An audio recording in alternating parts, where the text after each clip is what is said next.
Hello everyone, welcome to my video. Today I am going to be discussing basics, making a plan. So, if you plan to bug in or if you plan to bug out, make a plan ahead. This is just a simple little flow chart to show my plan for bugging in and my plan for bugging out. Of course, there's more stuff to it, but simply put, if you're bugging in, make a plan of how to bug in. Don't just sit there and, oh, I'm gonna stay at home and that's it. Make a plan. Here's some ideas. Number one, plan a supply list and plan an amount of supplies for each member in your house. You're gonna need food and water, that's for sure. Are you gonna need medicines? Maybe, maybe not. If you don't need any medicines and your family doesn't need any medicines, well, that's nice. You don't need prescriptions. I don't. No one in my family does. But that doesn't mean we're not gonna have a little bit of cough syrup. You know, some NyQuil maybe or something to help relieve fevers, maybe some antibiotics, definitely some aspirins or Tylenols, and other supplies. That would be like hygienes, you know, hygienic supplies, clothing, trash bags, ropes, candles, whatever. But if you're bugging in, consider this. Let's say you have a power outage for a couple weeks. People on the East Coast or somewhere on the East usually sometimes once every year, once every other year or so have ice storms that knock their power out for several days, up to a week or two sometimes. I've seen it on the news. What would they need in a power outage? What do you need in a power outage? Well, you need food and water because most likely stores are not going to be selling.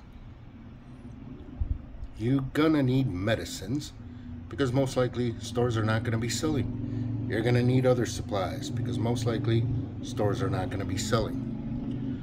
Food and water is the easiest to stock.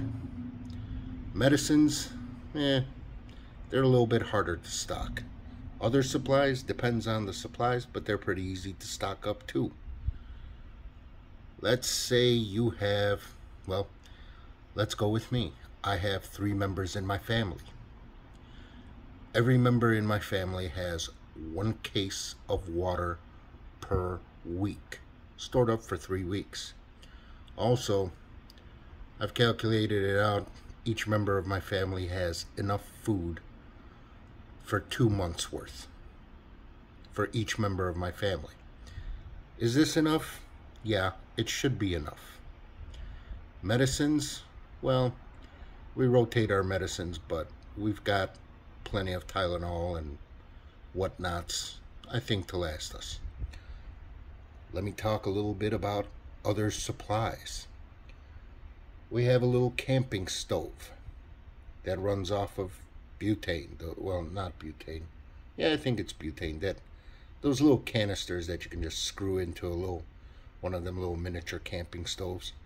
Because we've got an electric stove in the house. If the electricity goes out for a month, we're not cooking food on that electric stove.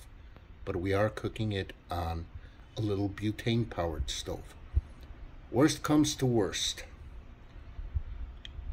Oh, let me talk about this. Worst comes to worst.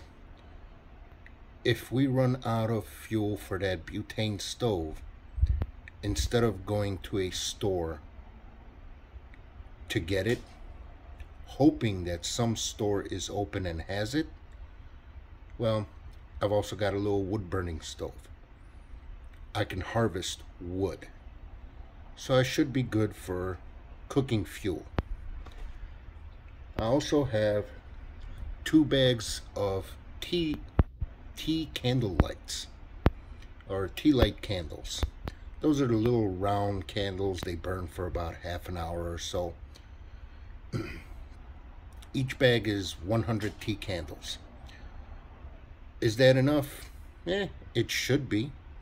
If it's not though, I know how to make candles out of oil. A simple, simple tin can. Fill it up with a bunch of rolled up napkins or something. There's videos to show you how to do it, but you can make homemade oil burning candles. That would be enough. Those tea light candles would also be used for heating elements. There's videos on YouTube where you can learn how to make home heaters just by using tea light candles. So I have 2 bags of 100 each. Is that enough? Probably, maybe not. But I have ways of supplementing that. Now, medicines. I don't really have any ways of supplementing it, so whatever I have is what I have. Thankfully, none of my family suffers from any maladies that require prescriptions, so we don't have to stock up on prescriptions. That's a good thing. Some families don't. That's a bad thing. If you feel you need to stock up on medicines, stock up on them. But remember, medicines have a shelf life. Now, for the last thing, stock food and water. Like I said, I have enough water to last my family for, I don't know, about a month. And I have enough food to last my family for about 3 months. But the thing is, I have ways to source food and water, not just going to the store. If things go bad and we run out of food and water, I have a lake right across the street from me. You can't rely on just rainwater. I have Lake Michigan literally across the street from me, and I have buckets where I can go across the street, fill up a bucket at the lake, bring it back home, purify the water, filter it, do whatever to get it good to use. As far as stocking food, that was the major concern. Stock a lot of food. I have about 3 months of food for my entire family. With that being said, I also have skills and the know-how to supplement our food intake. I can go to the lake to do some fishing. There's rabbits around the place. I can hunt and trap those. There's lots of seagulls and lots of pigeons in Chicago. I can trap those. So we can have our food supplemented. That is something you should think about. You can stock up a lot of food, but to stretch your food supplies out and your water supplies out, find a source of water that you can get to. Figure out how you can supplement your food intake.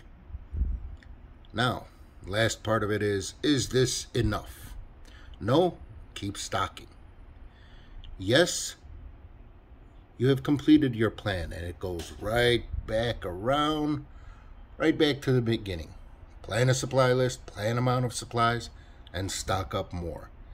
The thing is, you don't have to go out and stock up tons of food and water and medicine and other supplies right away. But stock up something. Have something.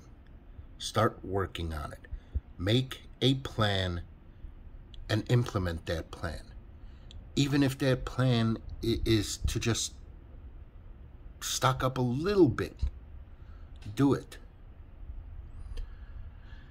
And my plan ahead to bug out.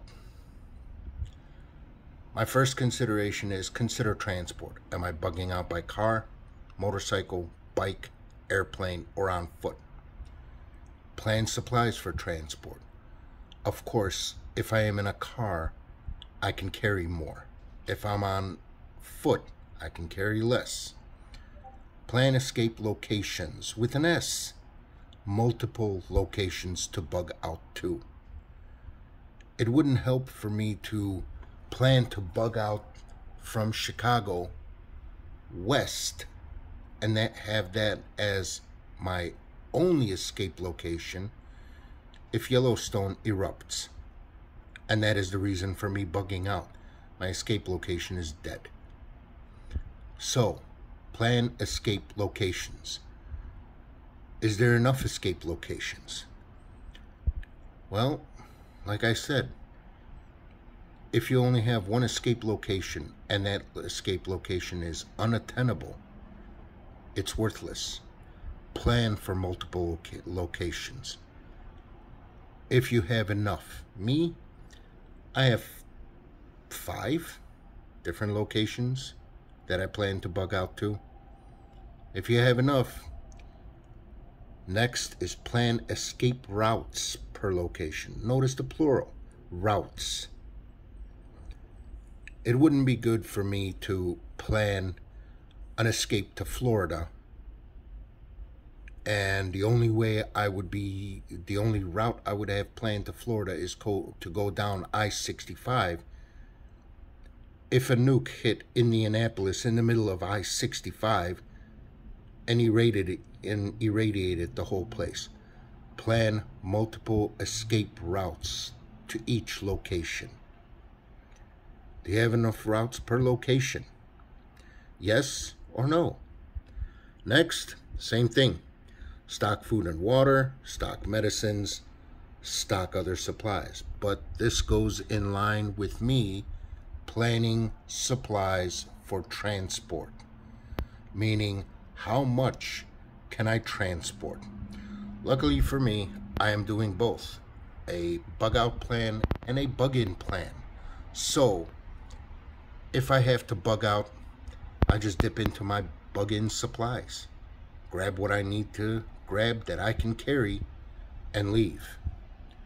Once all that is done, train skills. Because when you're bugging out, you will need skills that you don't normally use living in a city, in an apartment. Train skills. All that can be done while you are doing all this. While you are planning your escape routes or planning your escape locations. You can be doing that while you're camping and training a skill of how to build a fire. While you're building a fire, you can sit there and in the back of your mind think about, well, can I bug out to the West Coast? Can I bug out north into Canada? Can I bug out south to Florida? Can I bug out south to Texas? What's a good viable place? You can train your skills while you're planning all your other stuff. Either way, it's good to have a plan. It's always good to have a plan. Make a plan.